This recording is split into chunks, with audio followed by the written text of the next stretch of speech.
Welcome to the Nikki Rich Show. I'm your host, Miss Nikki Rich, and today we are coming to you on a special day at a special time with a special guest. We have none other than best-selling author Miss Terace Garnier, and we're so excited to have her here. So, with no further ado, we would like to welcome you to the Nikki Rich Show. How you doing? Doing wonderful. I'm so glad to be on your show, and I see you're getting all different types of awards and everything for it. So congrats to you. That is amazing. And so I'm just glad to be able to be a part of your journey. Well, I see you everywhere. Everybody is trying to get to you. That's why I was like, we got to come to you on this special day because you're so busy. And congratulations to you. I think it's amazing what you're doing, being an advocate out there for so many people. But before we dive deep, go ahead and let us know a little bit about your background, where you're from, and where you're located right now. So I'm originally from Belleville, Michigan. I grew up on a farm. I'm part Native American, Chippewa. And so I was raised in a mixed household. So my grandmother was Native American and the rest of my family was Black. And then I got a whole bunch of stuff mixed in there. And as a result, I was a military brat. So I lived all over the country.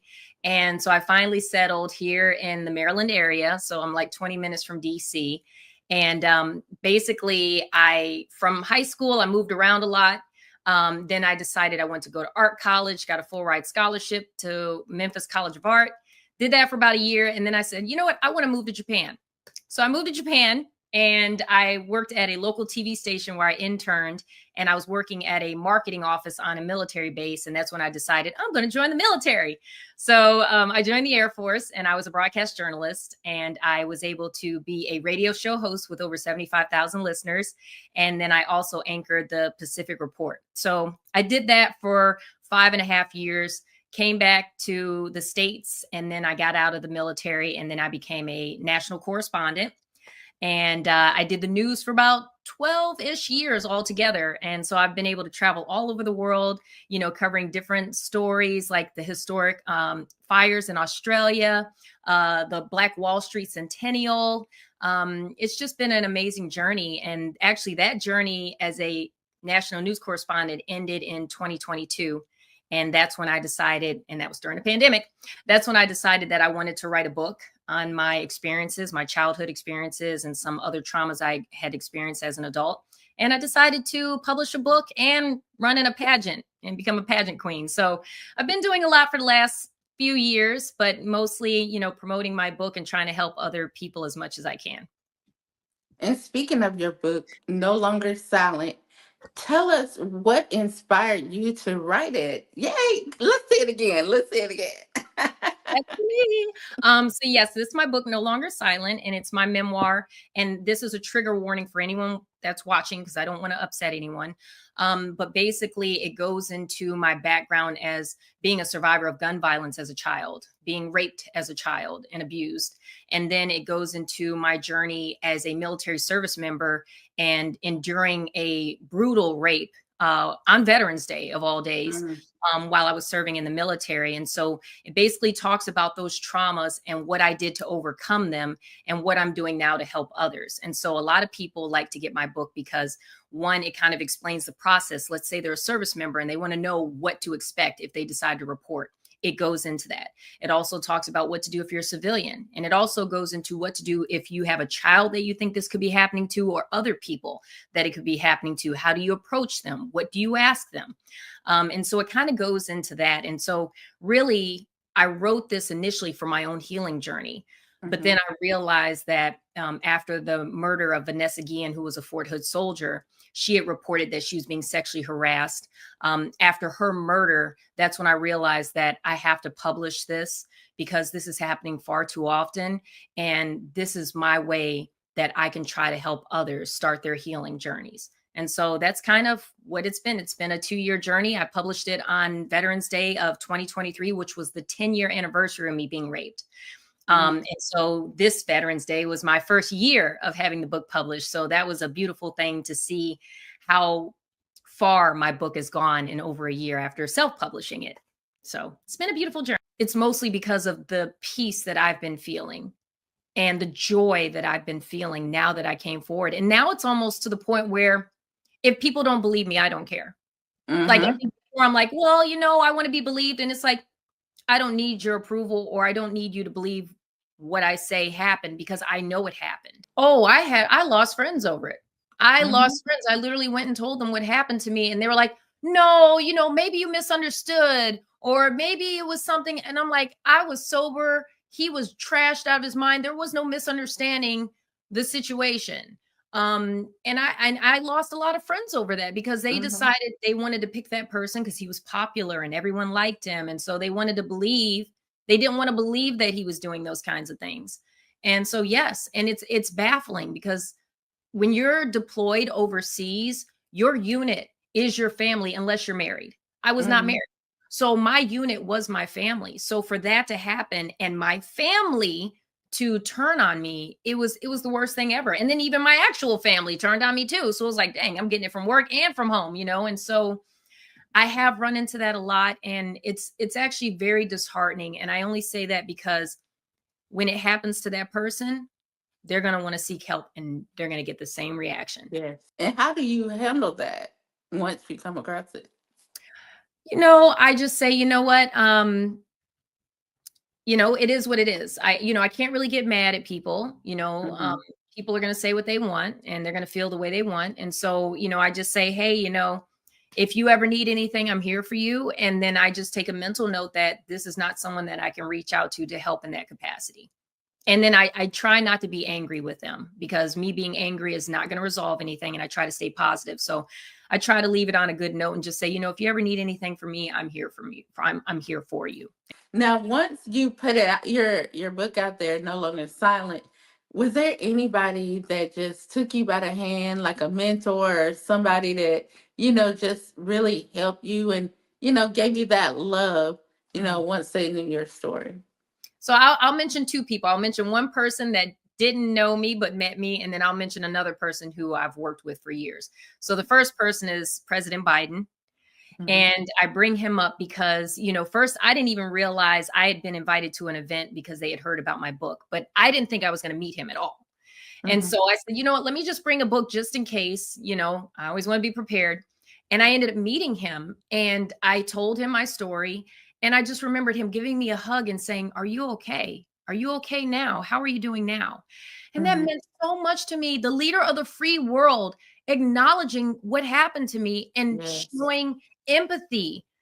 He showed more empathy than my friends did, who saw, knew that it happened and everything. And so Mm-hmm. me, I'm just like, wow, that was such a beautiful experience. And not to mention, after that, he sent me a letter thanking me. And then he started inviting me to different events at the White House where I got to meet other survivors and hear their Wow. stories and see what they're doing in their communities, which was so motivating for me, because I'm like, wow, look Mm-hmm. what they're doing in their communities. Maybe I can partner with them and we could partner together and we can do some things in each other's communities. And so that was very motivating for me. And then the other person I wanted to mention, his name is Chip Reed. Mm-hmm. He was a longtime correspondent for CBS, and he actually was my mentor when I was a baby intern back in 2014. I was still in the military, but I would go to CBS every Thursday and intern there.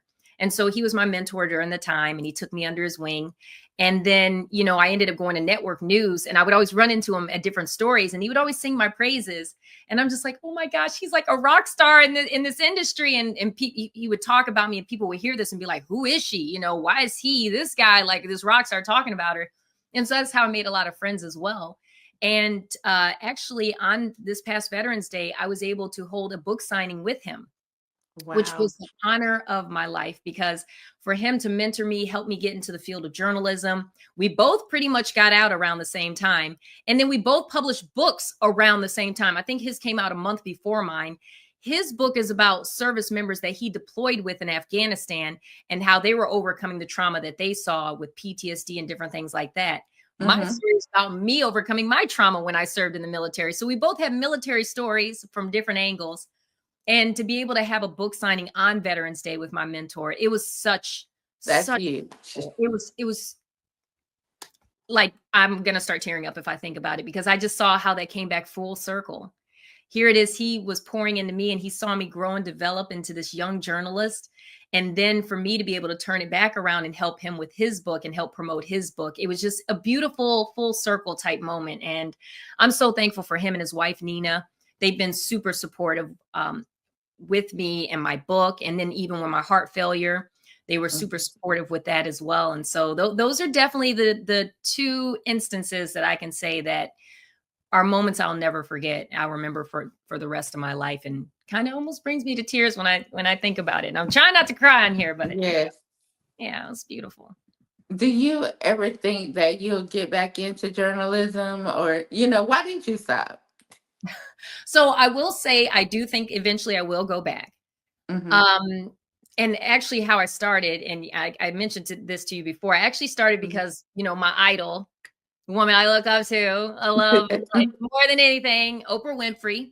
I felt like I kind of had the same background as her, doing radio, doing Mm-hmm. anchoring, trying to get my own show. And so I was actually motivated by her to actually want to be in journalism, because initially I wanted to be an actress. And so that's when, the viral video that I posted and CNN saw it, flew me there. And I got to meet a bunch of people at CNN. And 10 years later, I ended up becoming a Pentagon correspondent.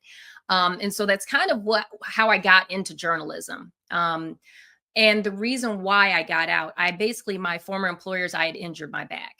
And because of that and some other stuff that some discrimination and some other things experiencing while I was there, basically when my contract ended, I had to go into full-time physical therapy 4 or 5 times a week for my back, because my back injury was so bad. I'm still actually dealing with my back injury to this day. And that was back in 2021, July of 2021. And so for me, I said, okay, well, I'll just keep doing this until I can get another job. And then, I was applying for different jobs and there was just nothing but layoffs here and there. And so then I said, I'm just going to take the next year and focus on myself, spend time with my family, because I lost a lot of loved ones during the pandemic, like a lot. And one of the things I regretted most was, I dedicated 12 years of my life to being a journalist, where I missed birthdays, I missed anniversaries. I was always working. I barely got sleep. I barely got to eat. I couldn't have relationships. And then the pandemic hit, and I realized all those family members and friends and everything else that I should have been spending that time with were gone, and I could never get that time back.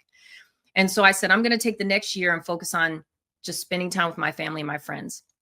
So I did that. And in that process, I also decided to run for a pageant, and I ended up winning. And then I also decided to publish my book as well. So sorry, I'm getting notifications on my computer.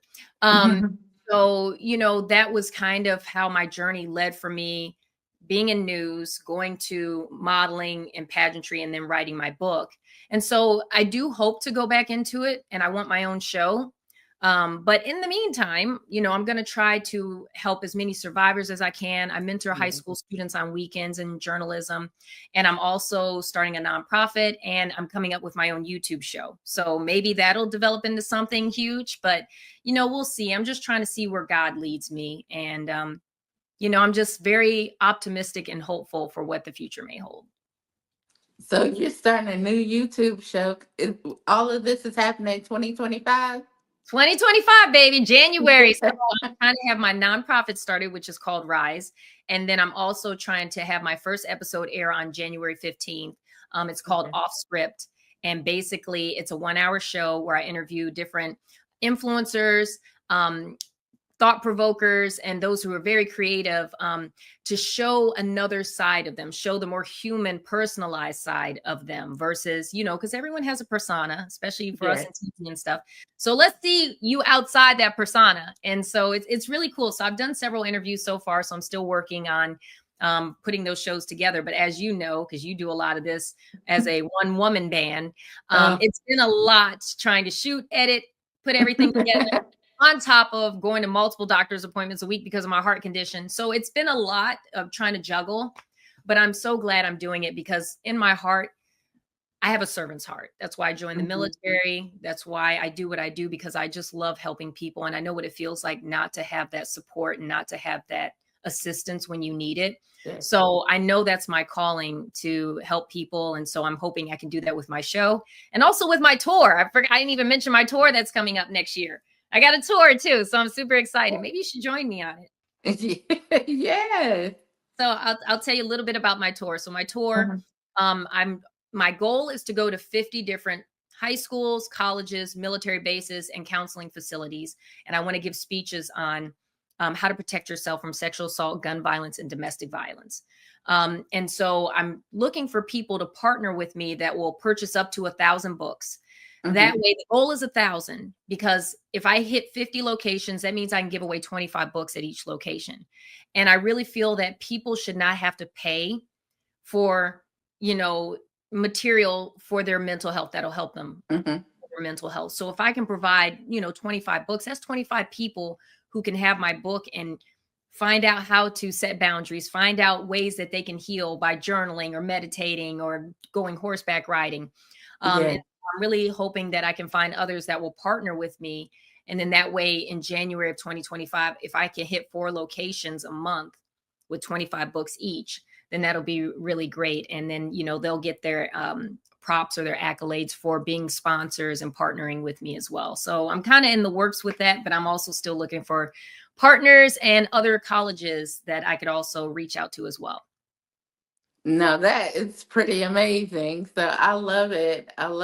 Yeah. I love everything you're doing, and it's also educational as well, we need more of this. A lot of people don't do this. We got out of our way, but we need more. Yep. And I just thank you. Even for bringing the literacy. That is very important. We got to read, write. Because I went. Oh, when I was uh canvassing, we had to write postcards, and I was like, I can't even write. Wow. And I didn't know they had y'all doing that. That's actually really cool though. yeah, it was postcards. Yep, we did it Yeah. to Georgia, so that was pretty Yeah. cool. Yeah. But you had to write, Hmm. and you had to do it. And I was like, oh my goodness, I didn't realize I have not written like consistently in a while. We type or we text everything now, you That know? is crazy. Mhm. Wow, you make such a good point too. I never even thought of that. I think the aspect I was thinking of, especially for like, say, for instance, high schools, a lot Hmm. of assaults are happening in high schools. And I was thinking to myself, students aren't going to want to go tell their teacher. They're not going to Hmm. want to tell their parents, but they may want to tell me, Hmm. and I could give them advice and kind of help, kids with that, because that's one thing that they're not going to want to tell their parents, and just kind of navigating that and setting them up for success. So once they've graduated, because I'm mostly wanting to talk to seniors, once they graduate, once they go to college, now they're prepared, because I don't think a lot of these kids that are in high school are realizing what they're about to get themselves into when they go to college. They're just Hmm. thinking, oh, I get to have parties, and that's what they're thinking about, the parties, but they don't think of the aspect of what happens when you mix alcohol and a bunch of horny people. Yes. Sometimes stuff don't go right, and you need to be prepared for if that happens. You know, so I mean, yeah, I think that's you definitely make a good point about the literacy part of it as well. I didn't even think of that. Because when I think about it, as one that is going through abuse, they might not even want to talk to you. We can show them how you can just write notes or write it down, That's true. just to help you as well. And they can turn even those notes into a book, you know? Exact, or evidence that maybe later on they might want to submit to the police if they decide they want to file a police report on it, or Exactly. about it. So yeah, that's a thank you. I'm going to add that as a bullet in my speaking plan. Thank you. Just listening to you, and you speaking, that's just what comes to mind, because some want to feel safe, to be able, because everybody can't just really be strong and put their story out there. And I would say, just jot things down, put it away, and That that's helps. what I was thinking. You got to get it out. So even if you just write it down, like your experience, get it written out and take a piece of paper, ball it up and burn it or throw it away. Hmm. You have to get that negative energy out. So, Yes. and that's a great way to do it. Yes, because I know you were saying, some of those things could have caused your heart failure, just bawling, all that, you know, everything you went through. Mhm. And it does. You don't know how damaging just holding things in can be to your body. Exactly. Until it's too late, now Yes. part of it is the doctors, the medication they put me on, but I also Hmm. believe that a lot of the trauma that I was dealing with, because this all happened after I just spent 2 years dealing with my past trauma. And then Hmm. also, you get what I'm saying? So that's why I say, like, it's just really important to heal yourself. And I think people are so busy working that they really don't take Yes. the time. And they should. You should invest in yourself because nobody else will. Hmm. You should love yourself enough to want to invest in your own healing. And so that's Hmm. what I don't have time. You should have time for yourself because no one's going to love you as much as you love yourself. And if you're not treating yourself right, then why do you expect anybody else to? I agree. I You know? agree. And So, don't wait to go through something or get that diagnosis, mhm. just self care all the time, I Yep, would say. you just said, right, you could get a notebook and write down your feelings for something, and that's a notebook. Hmm. There's a couple dollars and a pen, and taking 2 minutes out of your day to do something like that, just to get Hmm. those feelings out. And that doesn't take a lot of work. It's just people have to get into the mindset of saying, I'm worthy. I'm important enough that this 5 minutes I'm going to spend for this day is important. No matter what, I have to do this because I'm worth this and I deserve this. Yeah, we have to train people's mindset to start thinking like that. Yes, we do. Now, Mm. where can others go and learn more about you and purchase your book and just connect and network? To me, the biggest thing is about relationships, building those relationships. If you are out there and you are going through anything and they wanted to contact you, where can they go to? So I just got rid of Twitter. So don't go to Twitter. I'm not on there. But I am on Instagram and I'm also on Facebook. And I did just start a Blue Sky account, but I'm still Mhm. trying to remember that name because it's like 50 letters. It's so but anyways, and so they can always add me on Instagram at Miss underscore T, just the letter underscore Garnier, Garnier. I always tell people they can email me as well. So Terace, Terace, booking at gmail.com. And then I also have my website as well that they can reach out to me. And that's www.teracegarnier.com. And if they're interested in a book, I have two different kinds. So I have the hardcover and then I have the paperback. And then I also, which this one is a limited edition one, I have the limited edition one. So you get a little placard in Wow. there with the date and who was published by and everything. And then I usually include a message right here for the person. So this is my copy. This is me saying, this is the date I published this, and this is my book I'm so proud of. So this is actually my copy. That's why I have the first one. But they can get limited editions. They can get the paper copy. And I only do that on my website because one, I get to hand sign them. And Hmm. two, I hand wrap each individual one. It takes me about 15 minutes. And I hand wrap them and I put affirmation cards and bookmarks in it. So I pour a lot of love into each one that I wrap and send off versus, Amazon, who knows who's Yeah. printing it and it's in a crappy bag and all this other stuff. So I always encourage people to go to my website and find it there. And I always tell people I have an open door. So Hmm. if people want to come and I just spoke to a woman 2 days ago who wanted some advice on a situation that she was in. So I always tell people, please feel free to reach out to me, via email or text or social media. I try to give advice when I can. And, I always tell people it's important for you to start your healing journey. Sometimes I have people reach out to me and say, oh, I want to help other people, but I just started going to counseling for myself. And I'm like, yeah, you may want to just focus on yourself a little bit Yeah. before you decide you want to start helping others. Like, Exactly. get yourself squared away first, because a lot of people don't realize they're taking on trauma while they're still trying to deal with their own trauma. And then Hmm. it might not work out as well as they had hoped. So I always tell people, come talk to me. I can tell you how you can start your healing journey.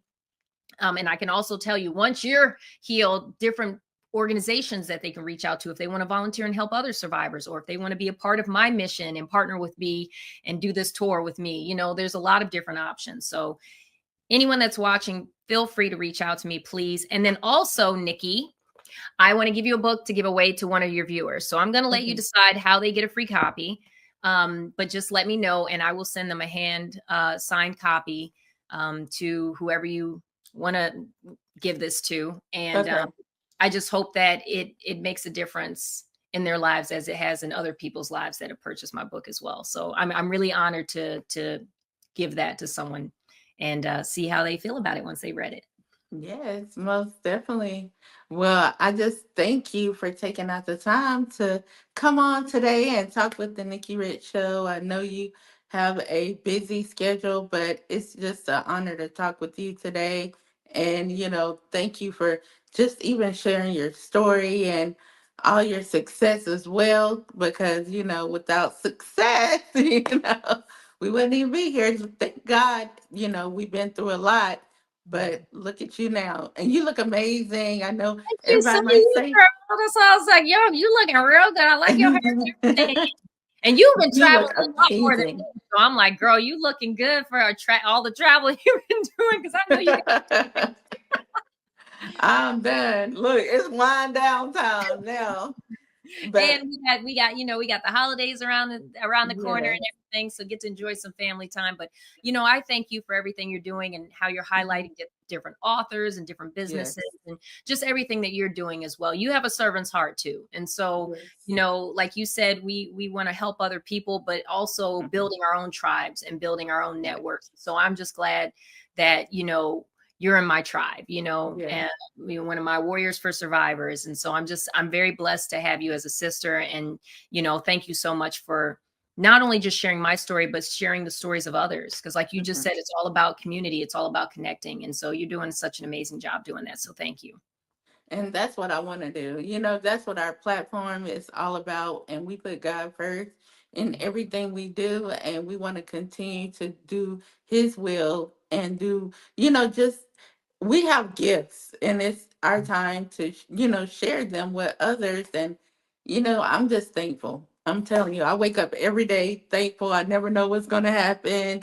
And I'm just grateful. I'm like you, having to go to these people don't know the the behind the scenes, having to go to appointments and different things like that, but we're still pushing through, to get this out there. And it's a lot, and it can be a lot on you and draining, but we make it happen. we get that extra win. Exactly. Well, you know what that saying is, when you have that light, you don't hide it under a bushel. You Mm-mm. can't. You can't. And you have that light. So, Mm-hmm. you can't hide it. It's going to shine whether you want it to or not. And that's the Yes. thing. You're allowing it to shine. You're allowing it to touch others. You're allowing it to anoint others.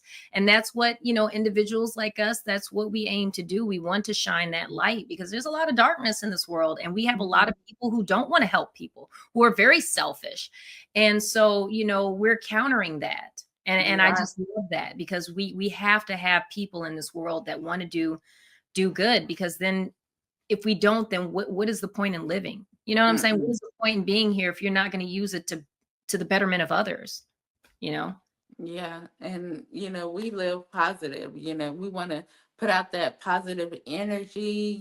Because like you said, it is a lot of darkness, but honey, we fighting through that. Yeah, there you go. We're shining our lights. That's all we can do. So that's why we're seeing all this abundance and blessings, Mhm, even though we are overcoming a lot of stuff, like you said, behind the scenes.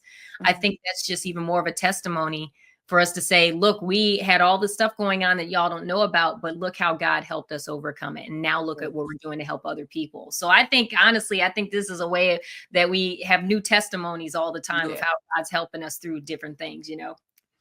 I think so too. I think so too. But I just want to thank you again for taking out the time to come on. Much love to you. And we not just, you're not gonna be a stranger here, Of course not. Girl, I'm about to have you on my tour. You thought I was playing. Yeah. You coming on my tour with me, right? You're welcome back anytime, Yes. Absolutely. We're gonna get it together, but you're Well, welcome I'm trying to back. come out to California and come to some school. So that's what I was saying. Yeah, Out come there. on. Come Absolutely. on. But again, thank you. Much love to you. And thank you to everybody watching. Much love. Y'all can subscribe, Nikki Rich Show TV. Thank you guys. Thank Thank you. you.